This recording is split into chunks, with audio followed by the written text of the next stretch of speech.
Ya pemirsa, pembunuhan ibu dan anak di Subang, Jawa Barat ini memang menyita perhatian publik. Hampir 2 tahun polisi tidak berhasil mengungkap pelaku pembunuhan. Ya, kemudian kasus ini memasuki babak baru setelah salah satu pelaku akhirnya menyerahkan diri. Untuk membahasnya lebih lanjut, kami sudah bergabung bersama psikolog forensik Reza Indragiri. Langsung kita sapa, selamat pagi. Bang Reza, ini kasusnya sudah 2 tahun yang lalu, kemudian baru terungkap setelah salah satu pelaku menyerahkan diri, namun memang ada yang janggal yang diakui oleh kuasa hukumnya. Begitu, tidak bisa menetapkan tersangka hanya dari pengakuan salah satu pelaku. Tanggapan Anda bagaimana, Bang? Saya tentu berharap bahwa pihak kepolisian bisa mengungkap kasus ini secara tuntas, menyeluruh, objektif, dan transparan. Mhm. Nah, agar harapan itu bisa terrealisasi, maka sudah barang tentu wajib bagi polisi untuk menemukan paling tidak 2 alat bukti. Satu alat bukti sudah dipersoalkan oleh penasihat hukum, yaitu terkait dengan betapa pihak kepolisian dianggap mengandalkan pengakuan semata. Mhm. Nah, psikologi forensik sayang beribu sayang sudah sampai memang pada sebuah simpulan bahwa barang yang paling merusak proses penegakan hukum, barang yang paling merusak proses pengungkapan kebenaran, Mhm. barang yang paling mungkin mengganggu kerja kepolisian, tak lain tak bukan adalah pengakuan. Mhm. Kenapa? Karena pengakuan memang paling rentan mengalami fragmentasi dan distorsi. Alhasil, sekali lagi, masuk akal kalau kemudian ya kepolisian didorong untuk menemukan lebih dari sekedar pengakuan. Karena pengakuan rentan untuk mengalami distorsi dan fragmentasi.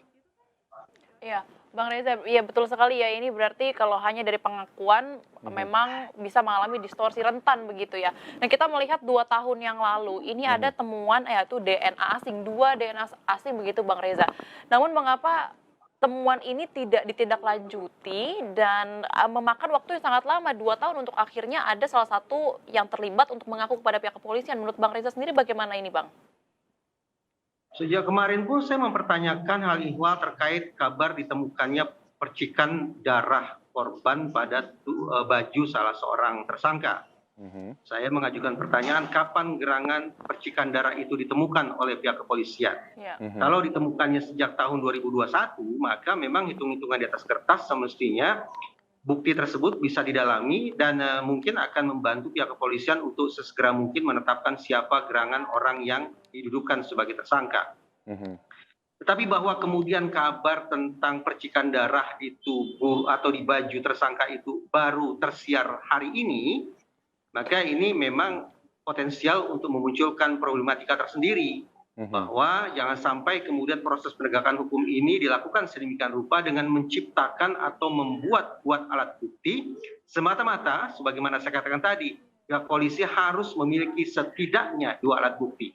Anggaplah satu pengakuan sudah diperoleh, berarti satu alat bukti sudah didapat, kendati saya mempertanyakan validitasnya, tetapi menemukan satu alat bukti lainnya tampaknya harus diupayakan secara betul-betul profesional dan Mhm. objektif. Oke, nah ini kalau kita berkaca dari 2 tahun yang lalu kejadiannya, kemudian kan opini publik sudah terbentuk, publik kemudian sudah mengarahkan begitu ya, arahan tersangka kepada kerabat ataupun keluarga dari si korban atau pelaku sendiri gitu, Bang Reza. Tapi kan kita lihat sebelumnya juga kan ada semacam drama yang dibuat oleh ayah si korban ini sebagai tersangka pelaku yang sempat menangis begitu di pemakaman, Betul. kemudian menggelar konferensi Konferensi pers juga pers begitu setahun kan, kemudian untuk setelahnya. membantah Ya. opini publik yang terbentuk begitu. Menurut Bang Reza, secara psikologis forensik apa yang sedang dipertontonkan oleh tersangka ini? Iya, apakah ada gangguan jiwa mungkin, Bang Reza, dari para pelaku ini? Oh, saya tidak akan menggunakan asumsi gangguan jiwa, Hmm. karena itu berarti membuka kemungkinan bagi para tersangka untuk lolos dari jerat pertanggungjawaban Hmm. pidana. Yang ingin saya katakan adalah psikologi forensik termasuk gencar melakukan penelitian tentang false confession atau pengakuan yang keliru. Mhm. Ada orang-orang yang membuat pengakuan keliru dalam pengertian tidak mau mengakui perbuatannya, membangun alibi sedemikian rupa. Namun sebaliknya juga ada orang yang membuat-buat pengakuan, mengaku-ngaku bahwa dia adalah orang yang sudah melakukan perbuatan pidana. Mhm. Jadi kemungkinan false confession berkaitan dengan pengakuan maupun pengingkaran adalah 50-50, sama-sama 50%, 50%. Karena itu menurut saya, pihak kepolisian sekali lagi tidak boleh taken for granted, menganggap bahwa ada orang yang sudah membuat pengakuan, lantas itu dianggap sebagai kejujuran yang sejujur-jujurnya. Mhm. Tetap proses investigasi harus bisa menemukan alat bukti lainnya lebih daripada sekedar pengakuan.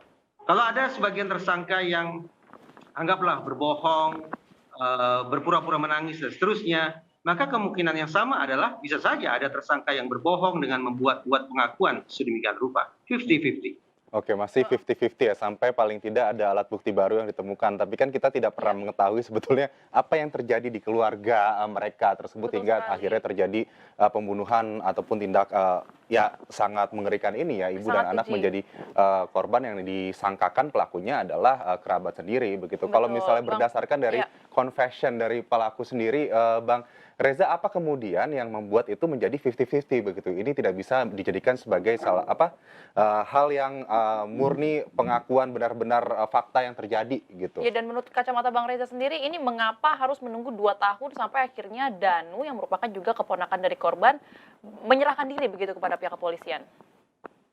Sekali lagi, saya tidak akan a priori menerima pengakuan dan juga tidak akan a priori menerima pengingkaran karena semuanya masih harus dilengkapi dengan alat bukti. Saya orang yang mencoba konsekuen dengan sebagaimana tadi saya katakan bahwa psikologi forensik menganggap barang yang paling merusak proses penegakan hukum justru adalah pengakuan. Hmm. Pengakuan apakah orang itu mengaku sudah melakukan perbuatan ataukah pengakuan bahwa orang tidak melakukan perbuatan. Keduanya sama-sama mungkin. Karena itu membutuhkan waktu yang bertahun-tahun bagi pihak kepolisian dalam rangka menemukan setidaknya 2 alat bukti. Nah, sekonyong-konyong sekarang dikabarkan juga sudah ditemukan alat bukti yaitu percikan darah di baju korban. Yosep. Di Baju Yosep. baju Iya. tersangka. Menurut saya begini, saya memandang positif ada perkembangan yang anggaplah terkesan sangat positif ini ya. Ini akan mudah-mudahan bisa mendongkrak kembali kepercayaan publik terhadap kemampuan pihak kepolisian dalam mengungkap kasus-kasus kejahatan termasuk kasus kejahatan berupa pembunuhan. Namun supaya publik paham dan pihak kepolisian juga tidak terlalu kecil hati, ada data global yang memang menunjukkan bahwa jumlah kasus pembunuhan yang terungkap hari ini memang hampir 50% lebih rendah daripada jumlah pengungkapan kasus pembunuhan sekian tahun silam. Kenyataan ini memang memunculkan tanda tanya. Kenapa kemudian teknologi investigasi yang dianggap semakin lama semakin baik, tapi justru tidak disertai dengan peningkatan jumlah kasus pengungkapan kasus. Nah, ini memunculkan isu tentang seberapa jauh sesungguhnya kemampuan investigasi para penyidik perlu di-upgrade untuk memastikan kasus-kasus semacam ini bisa diungkap sekali lagi secara tuntas, objektif, menyeluruh dan Baik transparan. Bang Reza, ini sudah ada pengakuan dari salah satu pelaku lalu Ya. disangka oleh tersangka lain juga keluarga, artinya saya rasa ada polemik ya di dalam keluarga tersebut yang juga tidak terpecahkan. Semoga bukti-bukti yang ingin dicari oleh pihak kepolisian untuk membuktikan tindakan kriminal ini bisa Bisa secepatnya lah ya, ditemukan hingga ada Baik. titik terang ya dan kembali keadilan bisa ditegakkan. Iya. Terima kasih. Terima kasih Bang Reza Indragiri atas Terima informasi kasih. dari Anda. Selamat beraktivitas.